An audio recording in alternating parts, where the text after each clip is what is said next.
छोटे से छोटी जानकारी तक। फिर यह कैसे संभव है? यह हमारे तरफ से काफ़ी परे है, हमारे मन की सोच क्षमता से परे है। नागेन्द्रहाराय त्रिलोचनाय भस्माङ्गरागाय महेश्वराय नित्याय शुद्धाय दिगम्बराय तस्मै नकाराय नमः शिवाय। रक्षा सूत्र चैनल पर सभी भक्तों का स्वागत है। हम सभी भक्तों को महाराज जी की अद्भुत पावन कथाएं सुनाने जा रहे हैं। कृपया सभी भक्त ध्यान से सुने। हमारे आसपास हर समय छोटी छोटी लीलाएं चल रही हैं। जयराम एक कहानी बताते हैं।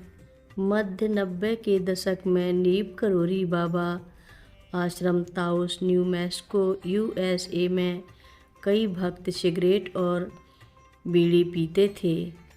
आश्रम में बाहर के कुछ क्षेत्र थे जहां धूम्रपान की अनुमति नहीं थी।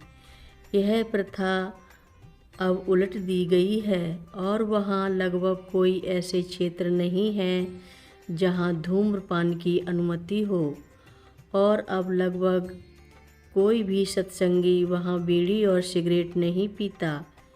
इस ओर एक कदम के रूप में आश्रम के निर्देशक बोर्ड ने एक नया नियम बनाया कि महाराज जी के कार्यालय के ठीक बाहर के क्षेत्र में, जैसे अक्सर महाराज जी का बरामदा कहा जाता है, वह एक धूम्रपान निषेध क्षेत्र है।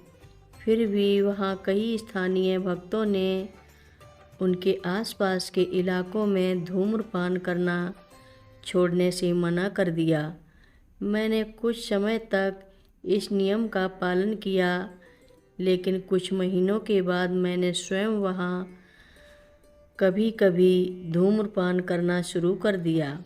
एक दिन, शायद बोर्ड के फैसले के 2 साल बाद, मैं वहाँ एक भक्त के साथ बात करते हुए एक पुरानी रॉकिंग चेयर पर बैठा था।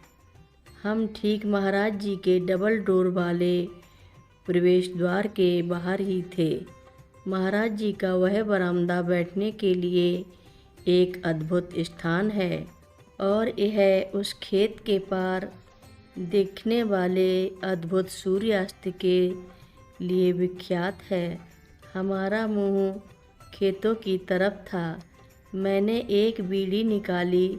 जैसे ही मैंने बीड़ी सुलगाई, मैंने दूसरे भक्त से कहा। उन्होंने एक नियम बताया कि यहाँ धूम्रपान नहीं कर सकते, लेकिन कोई भी इसका पालन नहीं करता है, इसलिए मैं धूम्रपान करता हूँ। हमने अपनी बातचीत जारी रखी। शायद 1 मिनट के बाद हमने अपनी दाहिनी तरफ सब्जी के बगीचे की ओर देखा। मैं अपने चेहरे से करीब 1 फुट दूर अपने हाथ में जलती हुई बीड़ी पकड़े था। जैसे ही हम घूमे, बीड़ी अचानक मेरे हाथ से उछलकर ऊपर उड़ती हुई सीधी मेरे जीभ के सिरे पर गिरी। इस चोट ने मुझे असहनीय दर्द पहुंचाया। मेरा मतलब है कि मुझे वास्तव में बहुत दर्द हो रहा था। मेरी आंखें आंसुओं से भर गईं और मैं 1 मिनट तक कुछ भी कहने की हालत में नहीं था। दूसरा भक्त उद्यान क्षेत्र में कोई गतिविधि देख रहा था और मैंने अपना तीव्र दर्द जताया नहीं।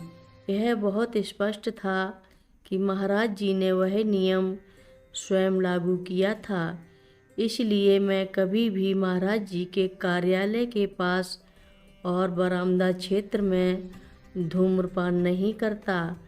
मैंने महसूस किया है उनके आश्रमों में जो भी होता है उसे महाराज जी पूरी तरह से नियंत्रित करते हैं और विस्तार से काफ़ी कुछ है ना, छोटे से छोटी जानकारी तक। फिर यह कैसे संभव है? यह हमारे तरफ से काफ़ी परे है, हमारे मन की सोच क्षमता से परे है। हर रोज़ महाराज जी की कथाएं सुनने के लिए रक्षा सूत्र चैनल को अवश्य सब्सक्राइब करें, शेयर करें और लाइक करें। घंटी बजाना ना भूलें। कमेंट बॉक्स में लिख भेजें, जय नीव करोरी बाबा जी महाराज। बोलो नीव करोरी बाबा जी महाराज की जय बोलो।